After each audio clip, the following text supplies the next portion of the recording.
Hello, everyone, and welcome to our webinar. I'm Abram Kielsmeyer-Jones, and this is Accordance Commentary Survey. I like to offer this session every 3 months or so, talking about different commentaries that are available in Accordance and how you can make the best use of commentaries in Accordance. This handout that you see on the screen is a 2-page outline of what we're going to cover today. It is available to you if you're here live in the GoToWebinar control panel. And if you are watching this on a recording afterwards, you can email me right here, abramkj@accordancebible.com for a copy of the handout, and I'd be happy to send it to you. And of course, if you're here live, you're welcome to email me at any point with questions or comments or insights, and I'd be happy to get back to you as I'm able. That's abramkj@accordancebible.com. So by way of overview today, I'm really thinking of this in 2 parts. One is looking at 6 different commentary categories. And of course, classifying commentaries is somewhat subjective and there's some overlap. And so I don't mean for this to be a rigid list, but just some hopefully helpful groupings that help us think through what kind of commentary we might go to depending on what it is we're after with our study. So that's the first part, and I'll give plenty of examples, including some links here to different resources in Accordance. That's the first major section. The second section, we're going to talk about using Accordance to compare all of your commentaries at once, and we're going to use Revelation 1:8 as a case study for that. If you have questions or comments at any time, you can type them into the questions box. That's like a one-way typed chat, and I'll either respond privately if that makes sense, or maybe share publicly, anonymously your comment with the group and answer it that way. All right, let's dig into some commentary categories. And I offer all of this sort of with the assumption that we are consistently building our commentary libraries, that it is probably exceedingly rare the person that can just get all the commentaries they want all at once. And so I'm offering not just categories, but some kind of strategy to think about how you might build up your library. So the first thing that I'll talk about is a general 1-volume commentary. Then we'll talk about more technical commentaries, as they're often called. We'll look at Bible background commentaries. I will take a look at a couple of specialized commentaries, some devotional commentaries, and then teaching and preaching commentaries. And again, these are all, a little bit subjective in the classification, and they have overlap, but I think they can be helpful conceptually. So let's start with general 1-volume commentaries. And the reason we would consider a 1-volume commentary is so that we would know that we always have a commentary that is going to cover whatever we are looking at. Sorry, let me just get to new workspace here. All right, there we go. So if I go to my library and if I type in IVP new or IVP 1-volume new Bible commentary, there it is. This is the InterVarsity Press 1-volume Bible commentary. And you can see, and I'm just open here to John 1:35 through 51, just diving right into a passage, you get a sense of how this goes. This is covering a whole passage at once. And then same thing with Revelation 2:1 through 11. You're gonna get some verse by verse comments. You're gonna get some word by word, phrase by phrase comments. But generally speaking, this is going to be more along the lines of an overview. Not that it's not detailed, but it's not verse by verse. So you can imagine a commentary, and in fact, we'll see some that have this much comment, at least, on a single verse, whereas here in Donald Guthrie's John section of the New Bible Commentary, this covers 6 verses. And so this is meant to be more of an overview. It will still give you some details, but if you're doing something like a specific word study, chances are you may not find your word in the passage, or you may have a particular question that doesn't get answered, but it's a great starting point.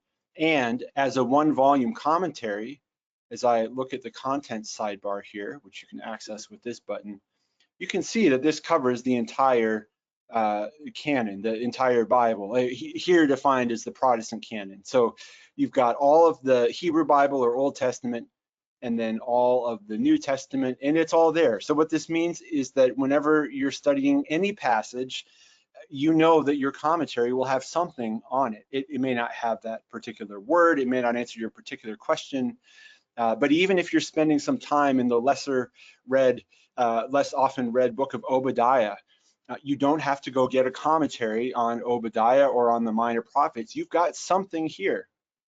Granted, it will be, not terribly long, but it will be enough, at least to get started with Obadiah. This is all just one book, one chapter, and there's still quite a bit of comment here. So it's a great starting point, this one volume Bible commentary, New Bible Commentary in particular, by InterVarsity Press. Eerdmans has one as well. Theirs is a little bit different in the sense that it has different coverage of books. You can see here that you've got the Old Testament, you've got the New Testament, and the same kind of passage by passage approach. So for example, you'll see maybe some more detail at times, but similar to the IVP. The difference in this one is Eerdmans has the so-called Apocrypha, or the deuterocanonical literature. So those books that were written in intertestamental times that may have a place in a canon if you go to the Catholic canon or the Orthodox canon, or if you just want to study these books historically. And so you've got those listed here. Now this is a little bit on the rare side. There are individual volumes, commentaries for this apocryphal literature, but a lot of mainstream publishers, especially in the Protestant Christian world, you might be hard pressed to find commentaries on some of these books. So having this affordable, somewhat concise one volume commentary, and knowing that it will cover you even if you're in Maccabees, that's just a great cornerstone to have in your library. You know you're always going to have something. And it's not just the passage by passage comment. You're going to also get an introduction to each book. So if you're reading First Maccabees, you may, in just a few moments, exhaust your knowledge of it with a blank piece of paper and a pencil as you try to brainstorm what you know or what you remember. But you can go to the introduction and see some background there, bibliography, and you'll get lots of good information there that will help you to read the book then passage by passage. So I mentioned these two one volume commentaries, Eerdmans and the New Bible Commentary.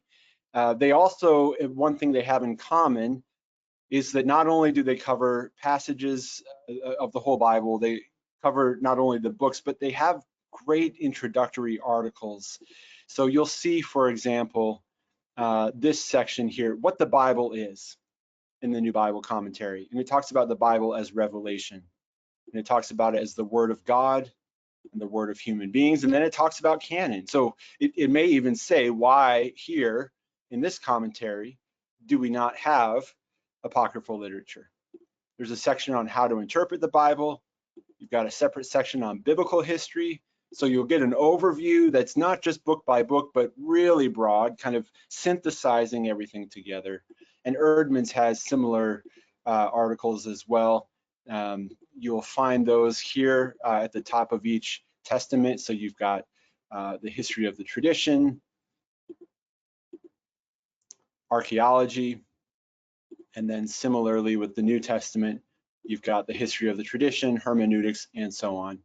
The last thing I'll say, and then we'll pause for questions, just on the one volume commentary, is that often we wonder about the approach of the commentary, or who the contributors are, or what their backgrounds are, or even what do they write out of a certain tradition? What are their theological commitments?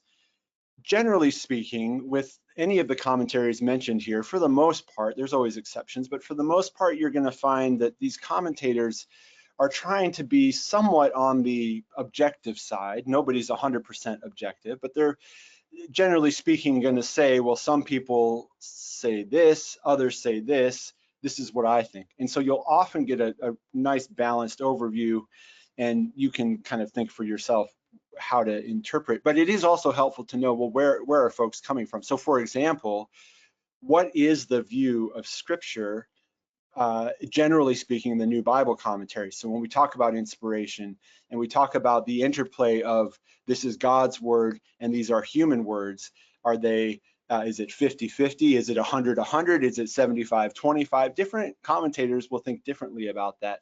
And so if you want to get a sense of that for any commentary, you'll find that in the introduction or in the preface. If you haven't bought it yet and want to decide if you want to buy it, the link here will take you to the product page where, generally speaking, you'll have some information there. Or you can even go to Google Books or something like that and get the introduction, just to get a sense of what kind of a commentary is this. You can scan through the contributors list and see what their names are, where they're from, but you're also going to get in the preface some kind of statement around this is where we're coming from when it comes to the Bible. And so you've got this, for example, here talking about the nature of a one-volume commentary. It's a major exercise in compression. And then it's going to talk too about how these people think about submitting to the Bible as the Word of God. So you may not see a phrase like that, for example, in the Anchor Yale Bible Commentary. Not that those commentators don't necessarily believe that, but that may not be the stated approach for the commentary. Here, it very much is. That's not something they're trying to bracket off or apologize for. The best commentaries, and most commentaries do this, the best commentaries will say, here are my commitments that I'm coming to the text to. We all have them. And yes, I will try not to what we call eisegete the text. I'm not going to try to take my interpretation into the text and let my interpretation govern the text. I'm going to try to go the other way. That's exegesis, where the meaning comes from the text. But even with that, there will be theological commitments and presuppositions. And so it's just important to think those through. Now, I'll speak to those briefly, which with each of these commentaries as we go. And I welcome questions. But both Erdman's and New Bible Commentary, having them in tandem is great because you get a broader perspective. Even just having one as a one-volume commentary is a great cornerstone for your commentary collection. And again, knowing that you're always going to have something on whatever book of the Bible you're studying. And that's not the case with these more specialized commentaries where maybe they cover just the Gospels or just certain books. So I'll pause there and see if you've got questions or comments. Those can come at any time through the webinar. I'll keep an eye on the questions box. We'll move next into looking at some technical commentaries.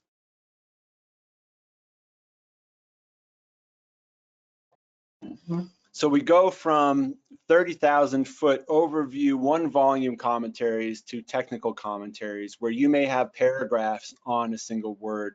And these are to do with the exegesis of the original language in particular. And so one nice feature of these is that more often than not, large majority of the time, because it's working so closely with the original languages, you will have the author offer their own translation of the text and give you footnotes on why they translated it that way. So if you know Greek or if you know Hebrew, these are things that you'll probably already want to be accessing or maybe already be accessing. But even if you don't, you can get a lot out of them. Let's look at this one in the middle here. I've given several examples with links, different technical commentaries. Let me just highlight the New International Greek Testament Commentary, which, as it turns out, I didn't plan this, but it is currently on sale at the Accordance store. This is by R.T. France, and I've been, for a few years now, working my way through Mark with a number of you, in fact, and some others in a Translation Notes webinar series, and this is a commentary that I'm often referring to. But just to give you a sense, you'll still get overview notes on individual passages as France does here, but you'll get sometimes these just really detailed textual notes. And sometimes it's not even about the meaning of a word, it's whether the word is part of the text or not. You know, what do you do when it's in these manuscripts but not these others? And France will talk about that. You get a great deal of detail. And his translation he's also gonna include outlines, even detailed outlines of particular passages. You'll see these textual notes you'll get more explanatory notes. I want to scroll up here to an actual passage where you see his translation. Let's find one of those. Yeah, you can see all the footnotes here.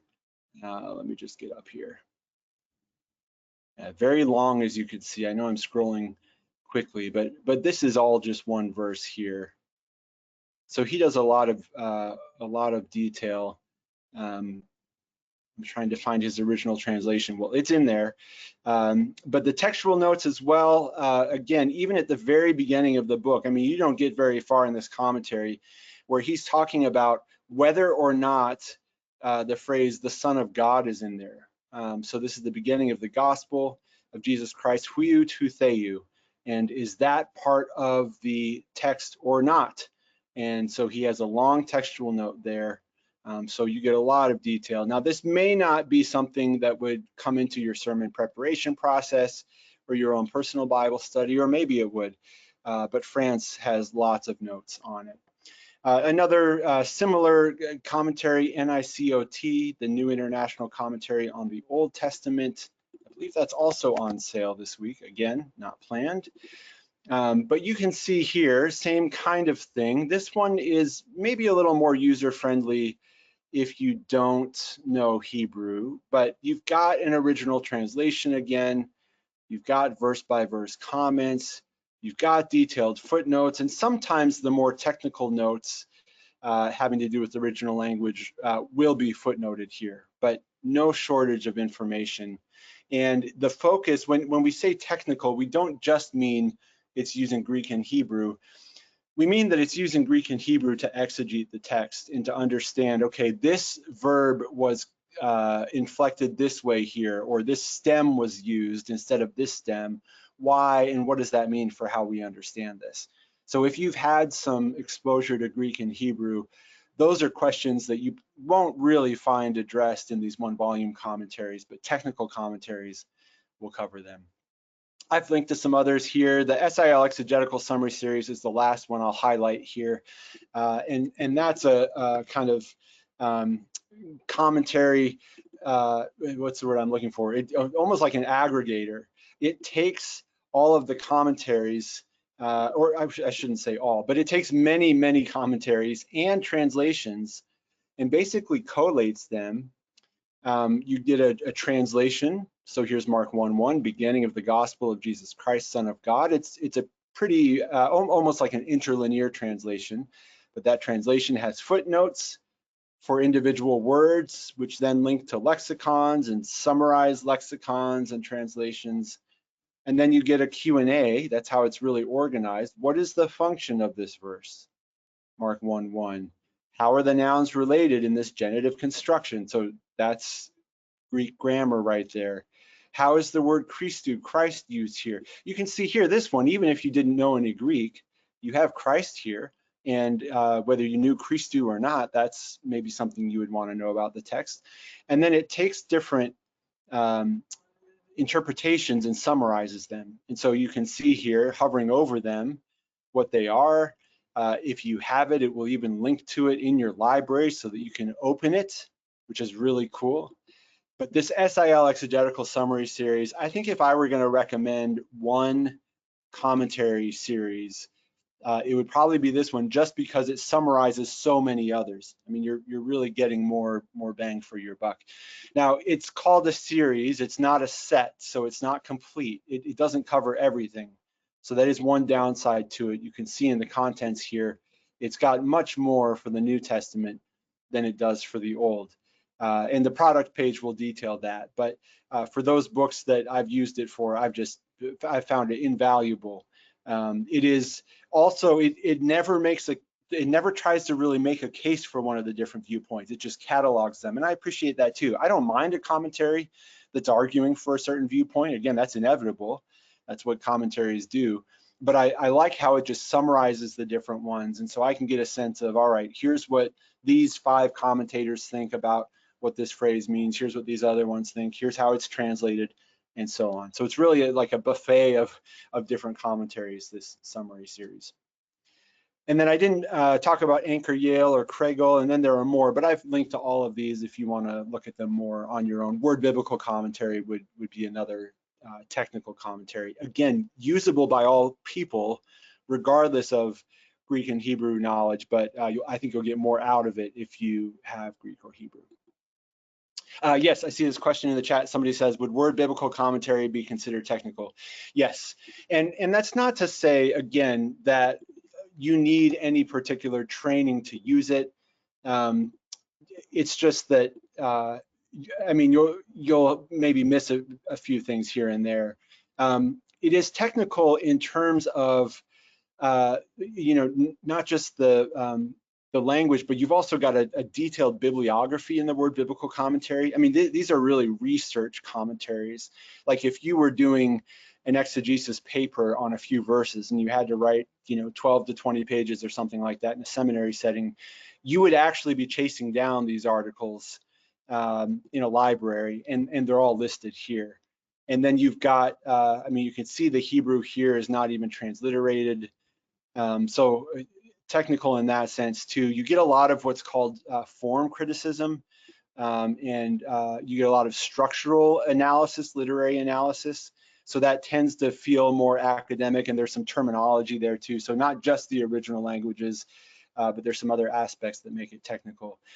So yeah, this would definitely be along those lines for sure. Any other comments or questions on either one volume commentaries or technical commentaries?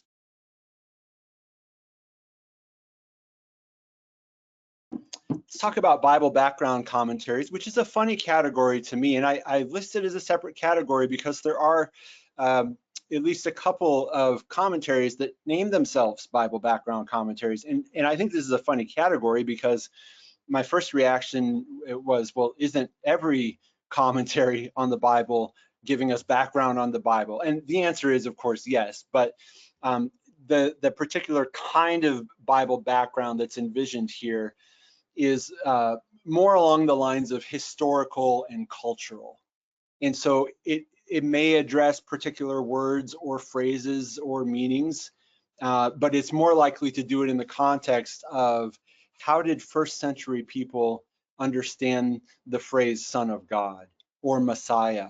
Of what other people were those words used, and what did it mean then? So you'll get a more historical approach rather than what does Messiah mean for readers today. IBP has a really good biblical background commentary. I'd say it's semi-technical in a historical sense. I don't think there's a whole lot of original language stuff there, but it gets into some archaeology, which is great. So it's two one-volume commentaries. One is Old Testament, the other is New Testament. And just to give you a sense, I can go back to Mark 1 here. So you'll see here that you've got a comment on the Greek word translated gospel. You don't even have the Greek listed there, so it's accessible in that sense. But again, it's talking more about the historical, like this is the good news that a herald would bring. So there are uses of gospel, lowercase g, that don't have to do with the message of Jesus or the message about Jesus. You might think of that more as capital G. So gospel, when I hear the word gospel now, and probably many of us, we think of like almost a churchy word, a religious word, a Jesus-y word, a Bible word. But gospel could just be any good news. Like here's a gospel, your family is in good health or something like that, that a herald would come and announce that. So that's some background commentary that I might never have known by looking at Greek. And so lots of great background stuff here. And then when you get to more historical narratives, like if we go to John 2 and we take this wedding at Cana in Galilee, there's a lot of background there that just gets lost across oceans and centuries. And so we get some like this, for example, weddings ideally lasted 7 days.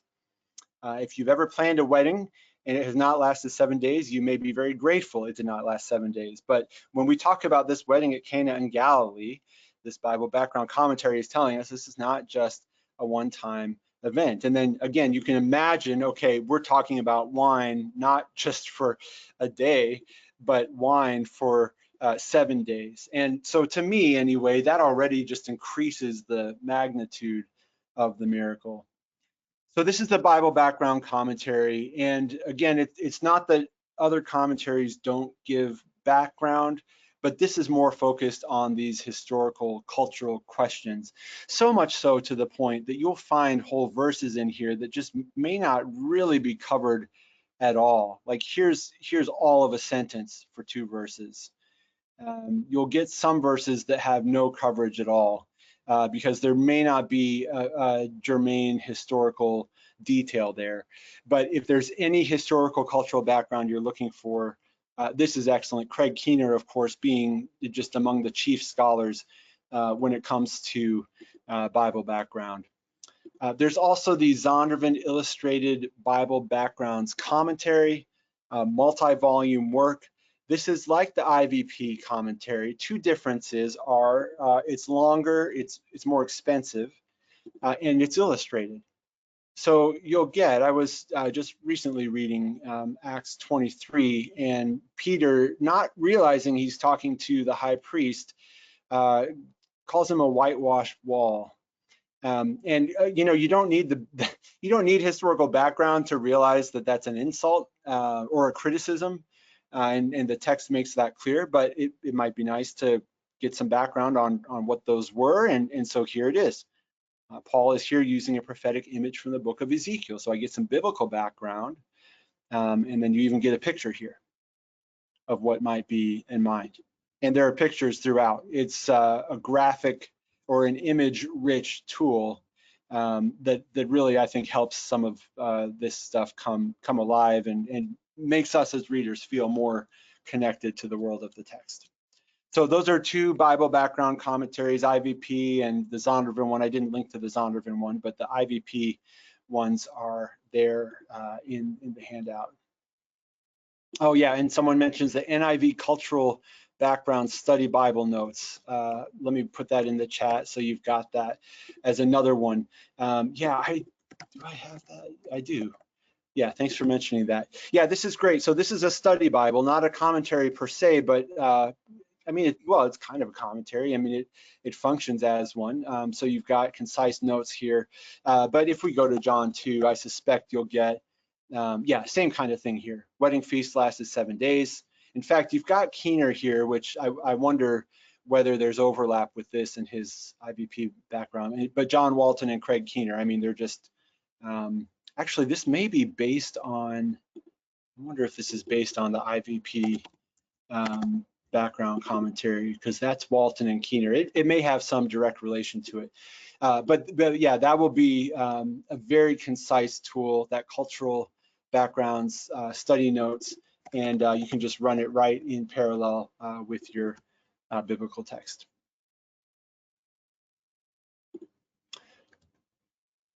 Let's talk about specialized commentaries. And I'll go a little faster on these last 3 because I want to spend some time actually getting in and out of the commentaries in a more applied way. But this is just a mere sampling of specialized commentaries. And when I talk about specialized, I'm talking about specific approaches to reading the Bible. And again, as I mentioned, not to be overly philosophical, but everyone has their own approach to reading the Bible. But this here is talking about reading and commenting on the Bible through a particular lens or with a particular feature in mind. So for example, the New Testament use of the Old Testament, that is a really specific thing to be looking for in the New Testament. It is something that happens a lot. It's well worth a commentary. This is actually, I think it was the first commentary I ever had and reviewed in accordance. But this commentary is specialized in its focus. It also means that unlike the 1-volume Bible commentary, you will have whole passages that are not in here because it's only covering passages where the New Testament is using the Old Testament. So Mark 1:4 through 9 don't have any uses of the Old Testament, at least according to the editors. Mark 1:10 does. Mark 1:11 does. Mark 2:7 does, and so forth. This is an excellent commentary. We could spend a whole hour on this. In fact, that may be a webinar worth doing. Let me know if you're interested in that, and we will. But basically, it's going to give you, for every passage in the New Testament that quotes an Old Testament passage, it will give you the context. In fact, you can see it here in the sidebar. It will give you the context, the immediate context. So this Old Testament quotation, it's coming up in Mark 1, 2, and 3. What's happening there? Then it will talk about the citation itself. Here's a composite citation, so you've got multiple verses. It will talk about those Old Testament verses in their original context.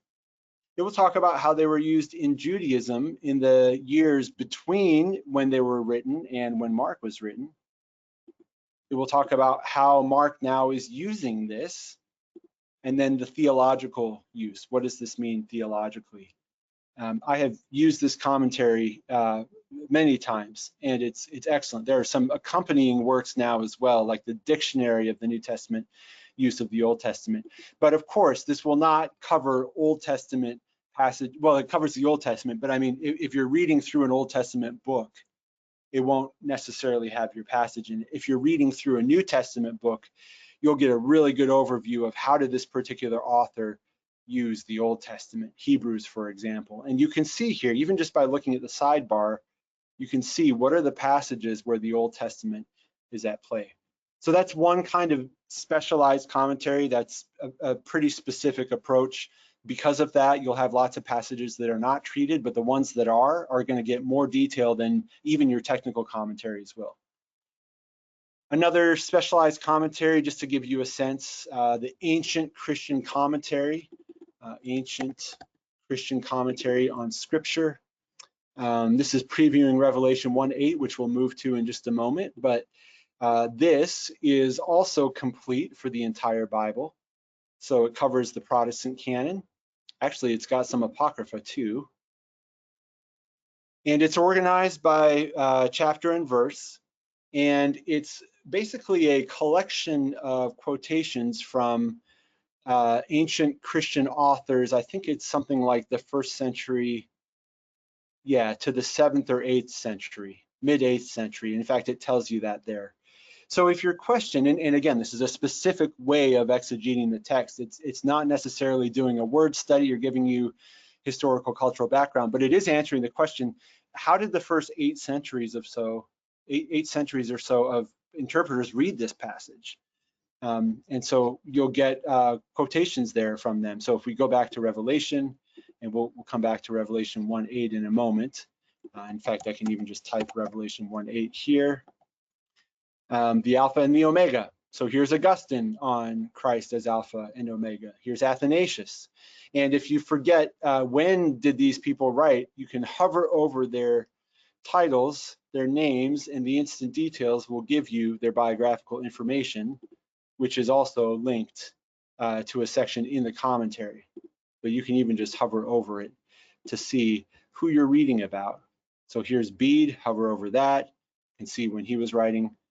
Again, a very specific kind of commentary, but especially if you're interested in the history of interpretation, this is a great one to have. This is just a small sampling of specialized commentary. We've got commentaries that are written out of specific denominational traditions. And so, for example, if you've got like a more Pentecostal-oriented commentary, that might pay special attention to the Holy Spirit and the outpouring of the Holy Spirit in the text. Again, not that other commentaries won't, but there may be certain denominational distinctives that get a focus in that commentary. And those commentaries will name themselves as such. The worst thing is a commentary that doesn't tell you what it's doing and kind of sneaks it in. But by and large, any of these commentaries are going to say, here's the kind of commentary this is, here's where we're coming from, here's what we're about, here's what we're after. So you can get a sense of how that fits or doesn't fit into your study workflow. Let me pause there and see if there are any other questions or commentaries. Oh, funny. I think I answered this without realizing it was a question, but let me know if there's a follow-up. Someone said, which commentaries are best for considering what early church fathers said about Scripture? For example, what did the early church say about John 3:16? Yeah, I would say that ancient Christian commentary is good. There's a similar one. It's actually even the same publisher. I don't have it. It's the Protestant, I think it's called the Reformation commentary. Protestant, it might just be called Reformation commentary. That's just a different historical era. It does the same thing. But yeah, I think this ancient Christian commentary is just a great one for that. Oh, good. I see a comment. Please do a webinar on New Testament use of the Old Testament. What about Word Biblical Commentary? Yeah, I would, again, I'd say that would be a technical commentary. Yeah, I mean, I guess you could call that specialized in the sense that it's highly detailed, but it doesn't really have a singular focus in the way that some of these other specialized ones do. I mean, it really is trying to do everything. Like the Word Biblical, and I commend it for that. I think it often does everything or most things well. In fact, you've got, how did we get this text? What does this manuscript say? What does the Greek mean? What's the historical background? You may not get as much direct application to today in the Word Biblical Commentary, but it's not completely lacking. So the Word Biblical Commentary really covers an awful lot. And I think it's really good at what it does.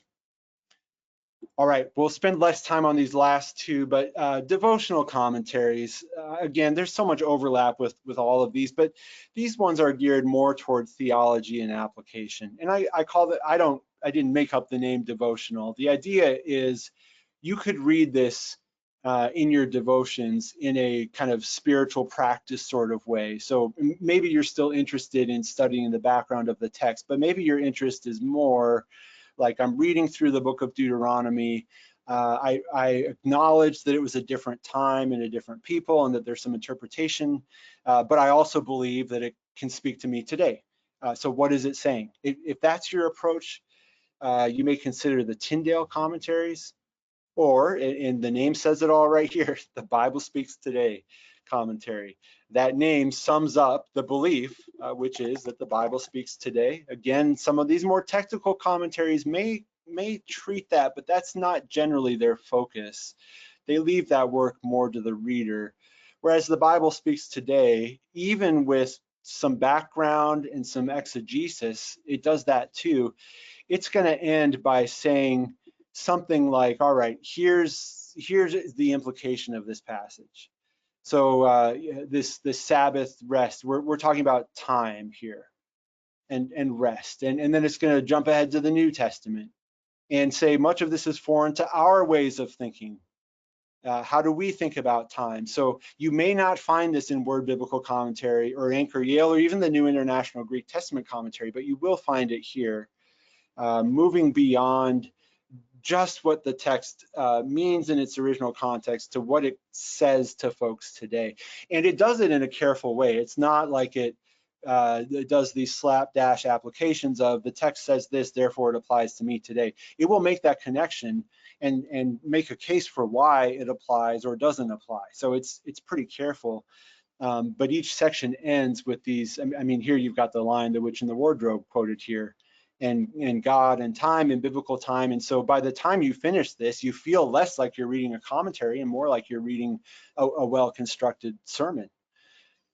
So that's Bible Speaks Today. I would add the New International Version application commentary is like that. It still does the original, historical exegesis, but it ends with a robust set of applications. And if that's something you're after, Bible Speaks Today is a great set. Tyndale as well. Tyndale covers the whole Bible. I think Bible Speaks Today is complete for the whole Bible. It looks like it may be, and Tyndale is as well. So those are great. I remember I had a Deuteronomy Tyndale volume long before I went to seminary, and I would just read out of it devotionally. And I didn't have any formal theological training at that point, and I got a lot out of it. And I really learned about historical background. So this Tyndale commentary, this Bible Speaks Today commentary, they do a lot. So even if you're after application but also want historical background, I mean, you could get most of it from these. And I note that here, they're both more devotional than technical per se, but they're still detailed in exegesis. And I think this is a great example where this categorization system just collapses. They're really good all-in-one editions. And I'll just mention this and offer it to you for further clicking and reading. If you want something like a teaching commentary, a preaching commentary, if you've been preaching for a while, you may be perfectly comfortable taking all of these commentaries, doing your research, and thinking through how to present the text then on your own. But there are a few commentaries, one of which is Teach the Text in Accordance, that pretty explicitly talk through that. And so you'll still get some background, but you're going to get this section teaching the text, which is application, but it's really thinking, how might you preach this? And it will give you a couple of different angles that you might consider, having already exegeted the text. So again, it's not a quick move to preaching. It exegetes the text first, briefly, and then moves to teaching it. It also has some illustrations here as well. That's a great series. It was, unfortunately, it has not been completed. Last I heard, the publication was not going to continue on this commentary series, but it's got 12 volumes of the Old Testament, 9 in the New, and that's really useful. If nothing else, it gives good illustrations that might help kind of jog, help you exercise your creative process as you preach or present the text to others. All right, well, that's a lot in 43 minutes. The rest of the time, we're going to move to kind of building on these categories and looking at one Bible verse and how might we get in and out of these using accordance. But I'll just pause again before we do that and see if you've got any other comments or questions. Here's a great question. Does Accordance offer Black's commentaries on reception history of books of the Bible? I don't think so. Let me just confirm that.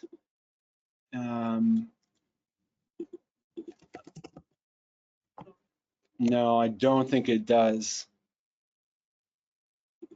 I wonder if the apostrophe makes a difference here. Yeah, I don't think so. If someone knows it, knows about it, and I'm just missing it here, let me know. But I don't think that's there. But that's, yeah, a good. You could go to support.accordancebible.com. I'm putting that in the chat. There's a feature request section there. That would be a great thing to put there. Or I'm sorry, module requests. You could put that in the module requests. All right, keep questions and comments coming. Let's move to a particular verse now and talk about comparing all the commentaries at once. So I'm taking these 6 categories now and looking at a particular verse with each kind of commentary, just to try to integrate this and get a sense of how this would work. This is Revelation 1:8. I am the Alpha and the Omega, says the Lord God, who is and who was and who is to come, the Almighty. So I'm going to open up a new workspace. I'm going to open up a Bible text. Let's just take the NET Bible. I'm going to go to Revelation 1:8. Now I can, as I've been doing, I can open any commentary on its own. And the way I've been doing that, as you've seen, is I'll just type in the name, get it in the library, click it open. You can do that, but the info pane brings all of your commentaries to one place, opened to the verse that you're already in. We had a session not long ago on the info pane, a whole hour. So if you want to see that, go to the help menu and webinars. That recording is there. We spend an hour on the info pane. But I'm just going to look at the commentaries here. This is pulling open all of my commentaries that have Revelation 1:8 in it. So I will not be surprised to see the Bible background commentary because it covers the whole Bible. I will not be surprised to see the Erdman's 1-volume commentary because it covers the whole Bible. I'll be glad to see this specialized commentary, the New Testament use of the Old Testament. So there must be something from the Old Testament at play here. So we're going to look at one of each of these now via the info pane. Let's start with a 1-volume commentary. and I can either use the New Bible Commentary for that, or I might go to, let's use Erdman's. I can either click and hold for a pop-up menu or a pop-up with the details. I can hover over it and see in the instant details as much as will fit. I'm dragging it up here. The nice thing about this hover feature is you can just, I mean, the process I'm about to show you, you can do very quickly. Hover over, leave your cursor on the book image. I know I'm going too fast for anyone to read it, but you can do this and stop and read it. Do it again, stop and read it. So that's another way. But I might even just hold down Command and click this open, or Control on Windows. I'm on Mac. So now I've got this in another tab. I've got my one volume commentary. That's Erdman's.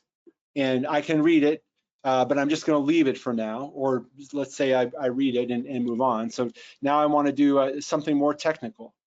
This is a great overview. And notice too, by the way, it treats it with verse 7 because it's more passage by passage. But maybe I want something more technical here. I could do Anchor Yale. If I've got that. Here it is. Here's Craig Kester.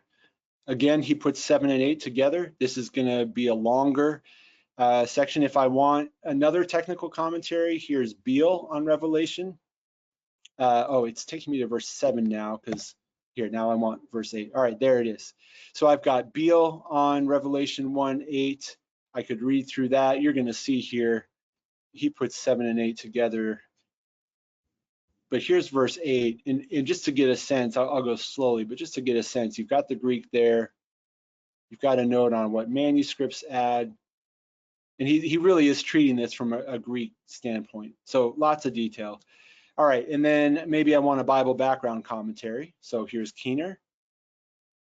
So go up to Revelation 1:8, Command click, and I'll just pause and read this now. This may or may not have been in my other commentaries, but he talks about Greco-Roman writers calling the supreme deity the first, but the Old Testament and Judaism had already called Israel's God the first and the last. This is the point of calling him by the first and the last letters of the Greek alphabet, Alpha and Omega. Some later Jewish teachers similarly came to call him the Aleph and the Tav, the first and last letters of the Hebrew alphabet. They further called God Truth, Hebrew Emet, spelled Aleph Mem Tav, which they said were the first, middle, and last letters of the alphabet, showing that God was eternal and ruled over all time. Greek-speaking Jews often called God the omnipotent or all-powerful, as here. So that's some helpful historical background information to get that on the one hand, in a broader Greco-Roman context, there would have been other deities being called the first, so that would have presumably resonated with the original audience of Revelation, but it goes back even further with Israel's God being called the first and the last. That's some good historical background. Now, I am poised to look this up now in my specialized New Testament use of the Old Testament commentary. I want to see, all right, where is this? Maybe I can't call to mind a particular Old Testament passage. Does it say first and last explicitly? I could even duplicate this tab and just do a word search and see. Maybe it comes up that way. I'll try it that way first. Yeah, it looks like I'm not getting anything. Oh, here it is, Isaiah 44:6. I am the first and I am the last. All right, well, there it is. We found it. But we're going to go to the specialized commentary. I suspect they'll have Isaiah 44:6 there. So you've got this, yeah, here it is, Isaiah 44:6, and some other ones. So you have, this is a much shorter entry than you typically would get. This does not have the detail that Mark does, for example, but it gives me different references that I can find on my own, but this is here. All right, so now maybe a devotional commentary. Maybe I've spent some time, and I know we're going quickly through this, but maybe I've read through all of these commentaries. I have a good sense of what's going on with the Greek and even the Hebrew and even historically. And now maybe I want to understand at a more visceral level, what does it mean to be called the Alpha and the Omega? Like if someone were naming this God as Lord, what would it mean to that person, to that follower, to that worshiper, that this Lord is Alpha and Omega? Not to mention this who is and who was and who is still to come. So for that question, I can go to Bible Speaks Today. And you get this in broader context. I could go also to the Tyndale commentary, which is somewhere in here. I could go to the Word Biblical Commentary for that matter. My Tyndale commentary must be further down. Anyway, you get the idea. I'm command clicking, control clicking on any relevant commentary. Even the SIL Exegetical Summary Series commentary would be good here, because you'll get a summary of all of this. In fact, here is, this ends up being application. What is the meaning of Alpha and Omega? It indicates God's sovereignty. It indicates totality. It indicates God's eternal existence. So it's not hard to see how that would preach, so to speak, or how there might be some application. And even so, even if I've got an idea, I can go to my Teach the Text commentary and see what that's got there. Here's Teach the Text. So it's got a comment on 1:8, and then some theological insights. Even got an icon here. And then here's how you might teach it. The God who is the sovereign ruler of the universe is also personally present with his people. And that speaks to the I am title, the one who is, the all-powerful, and so forth. So that's how you might use your different commentary categories as kind of a frame of reference for researching a particular verse. And you don't have to be so methodical about it. I think you could just look at the images in your commentaries, and you probably have a question in mind already. And maybe you see the Greek Alpha and Omega, and you see this Greek Testament commentary, and you start there because you know it will treat the Greek. But you've got the info pane here will give you access to all of your commentaries. And what you're seeing, by the way, we talked about this more in the info pane webinar, but the commentaries here will follow the order that I've put them in my library. So if you wanted to see Bible Speaks Today higher up in the list, or like Tyndale, for example, I did not show that anywhere, and that's got to be way down here. So to rectify that, I'm clicking this, holding it, I'm holding my click on the trackpad, dragging and dropping it up at the very top. Oh, it missed. If I do that successfully, then Tyndale will show at the very top of my commentaries. So I must have let go of my click inadvertently there. But any of these commentaries, maybe you want to see Augustine, scroll up to the top. I'll show you here. Okay, here's the drop shadow right there. So now it will go there. All right, so Augustine's there.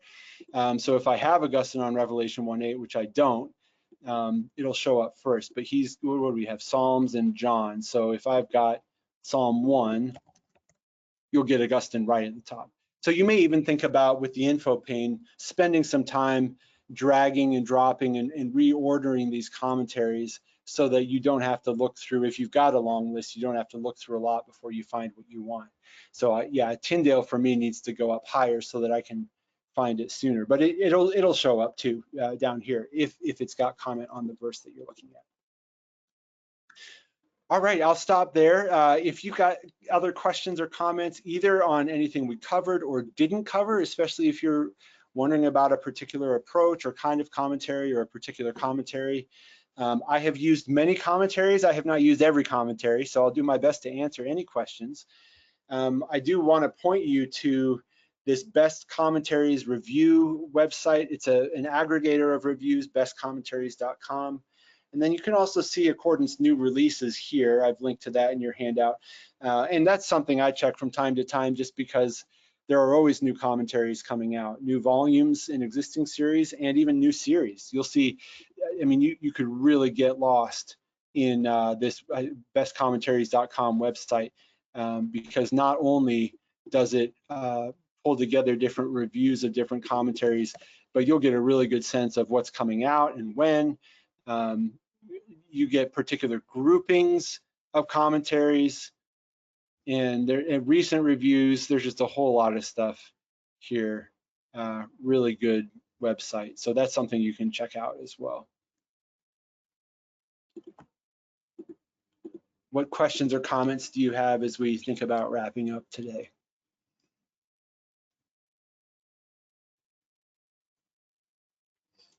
You can email me at abramkj@accordancebible.com with any questions or comments. I will check that as soon as I can and get back to you. I'm going to end the recording and then stay on for just one moment longer for those of you who are here live. But if you have been watching, again, you can email me for the handout, abramkj@accordancebible.com. And thanks so much for spending time with this session.